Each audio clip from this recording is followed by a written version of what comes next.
So the outgoing president of Hawaii chose to fire their beloved athletic director before the school has even named a brand new president. His reasoning? He did not want to leave a mess in the hands of the incoming president. From an outsider's perspective, Hawaii's athletic program seemed to be going in the right direction under athletic director Craig Angelos. The decision seems like a political move that is leaving the athletic department and those that fall under it a mess that is going to be really hard to recover from. I never thought I would make a video like this, but it has been all over my social media this week, so I wanted to take a deep dive into the mess that is Hawaii athletics from an outsider's perspective, but a fan of the football team and someone who has some family ties to the state. But before we get into this, if you enjoy college football content like this, make sure to leave a like and subscribe. Also, let me know who your favorite Hawaii player is across all the sports in the comment section below. As someone who grew up during the 2000s watching the amazing Hawaii football teams led by head coach June Jones and quarterbacks Timmy Chang and the late Colt Brennan, it led me to have a soft spot for Hawaii football specifically, and it has always felt like when the program was up, college football was better. I mean, there's nothing more fun than staying up till 3 a.m. into the early mornings of a Sunday after a chaotic college football Saturday to watch the Warriors football team play well against a team from the mainland as someone who lives on the East Coast. For a long time though, Hawaii football has not been playing at a high level, and the program seemed doomed with the collapse of the Mountain West Conference imminent with college football realignment. The program was not viewed as a prime candidate for any other conference other than a dominantly West Coast conference. It is a 5-hour flight from California, the closest state on the mainland, and it did not seem realistic to join the Conference USA, which has teams on the East Coast or any other Division I conference. It seems more likely that the football team would have either been forced to drop down to the FCS level, or the school may have had to cut the sport as a whole. The athletic department already operates in the red as a group of 5 school, and they are remote to everyone else. Things did not seem great for Hawaii athletics, and had not seemed great for a while. That was until athletic director Craig Angelos arrived and began to revive the athletic department from an outsider's perspective. He helped secure full-time membership into the Mountain West Conference, helping save the Mountain West as well.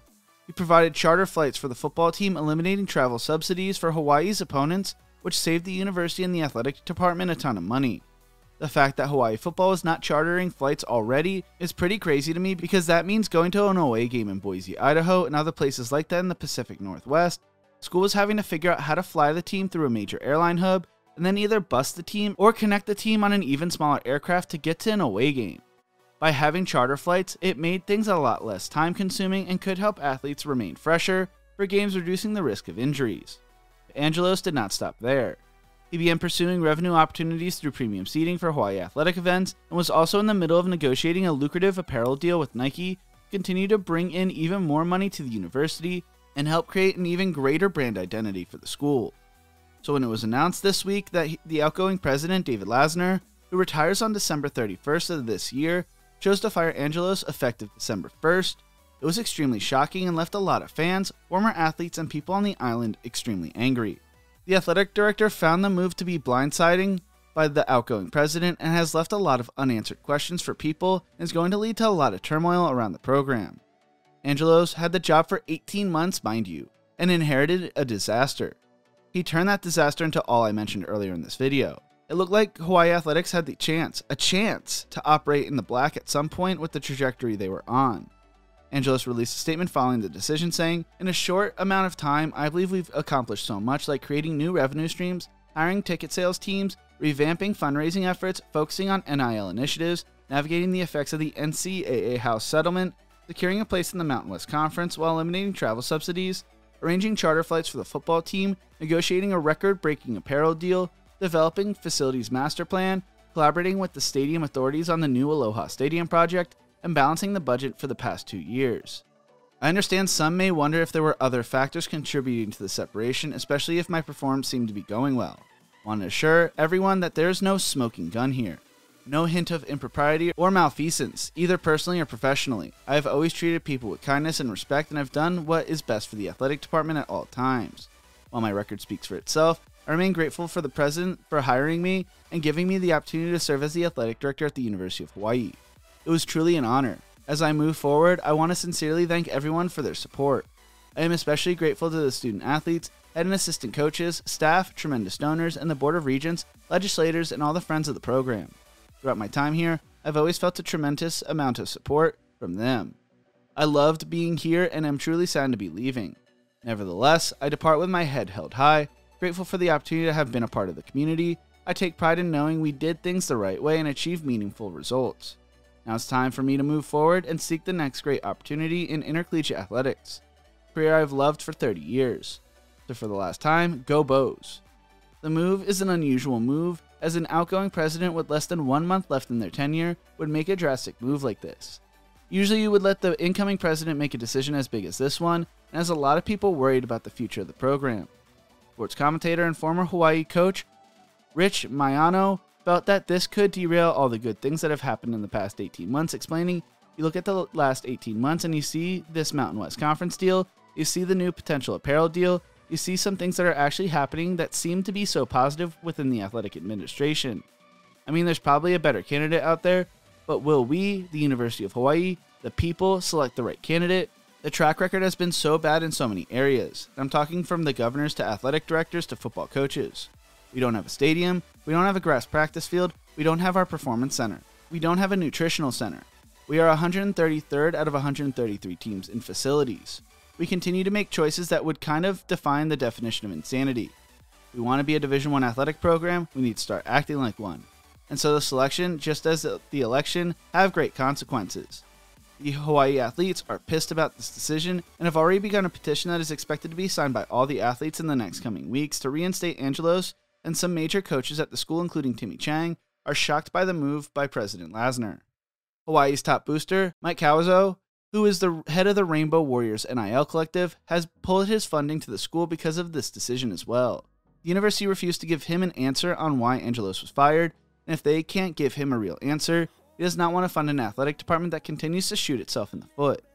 All his banners have been taken down from the stadiums. Outriggers Hospitality CEO Jeff Wagoner said he wants to challenge some of the status quo because he needs to be able to deal with some of the things that aren't happening out there that are unique in college athletics. Even government officials aren't happy with the decision.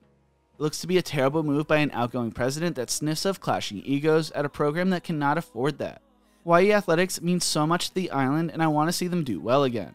I hope I am wrong about this video, about this being a terrible move, and hindsight ends up being that this video did not age well. But where we stand, it is a complete and utter disaster. I will end it by showing President Lasner's reasoning for the firing. Been the subject of some of the outright lies circulating. But to be clear, I did personally select Mr. Angelos to serve as AD with the advice and counsel of a search advisory committee of internal and external constituents and stakeholders, and ultimately with the approval of the Board of Regents. He and I have met regularly since he has been hired, typically twice a month if our schedules have not interfered. I have shared my assessments with him throughout that time, and he has agreed or not agreed. I also receive verbal feedback, solicited and unsolicited, from internal and external stakeholders and from colleagues on a regular basis. And this culminates in an annual performance evaluation discussion that brings the year together. I absolutely acknowledge Mr. Angelos' leadership and roles in some of the accomplishments he cites that are echoed by his supporters here and in the online world. Positives and accomplishments are part of everyone's performance assessment, and I always applaud them.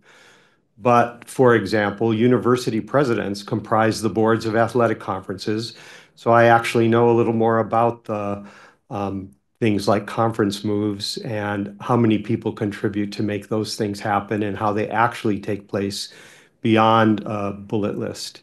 And as I know full well from my own performance evaluations by supervisors before and the board now, a list is important, but does not capture the totality of the performance of an executive. My job is to make sure that this absolutely critical position is held by someone who can lead all aspects of our program with its diverse internal and the many important external constituents into a future that we all know will look very different than the past. As both Mr. Angelos and I have stated, the separation was based on my overall evaluation of his performance. He has clearly expressed his disagreement with my evaluation and some of the feedback I provided to him. So I can certainly believe that he felt blindsided by the separation at this time. But to believe that my evaluation and feedback was never discussed would be a false assumption. The details of the employee performance assessments are private. Mr. Angelos was in every one of those discussions with me. So let's on to the timing of the announcement, which I agree is awkward. I came to the conclusion that separation was needed, but I did not believe it would be in the best interests of the university to take this action while the presidential search was underway. And the reaction we see now, and particularly on social media, demonstrates exactly why. It would have become a major distraction and might have overwhelmed that absolutely critical search. At the same time, I did not believe that I could or should leave the next president to solve a problem that I believe existed, particularly one that was a result of my own decision making. And I would think, or at least hope, that any responsible leader would act the same way, hence the awkward timing of this action. Those around me know that while I am retiring on December 31st, I have in no way stopped doing my job, and I will continue to do my job until my last day as president. Although I am in contact with incoming President Hensel and informed her of this action, I did not seek her counsel nor guidance on the specifics of the matter. What do you think? Can Hawaii athletics survive and thrive after this move? Let me know in the comment section below. If you enjoyed this video, make sure to check out one of my other videos YouTube thinks you will love right here. Thank you so much for watching, and as always, remember to embrace the grind.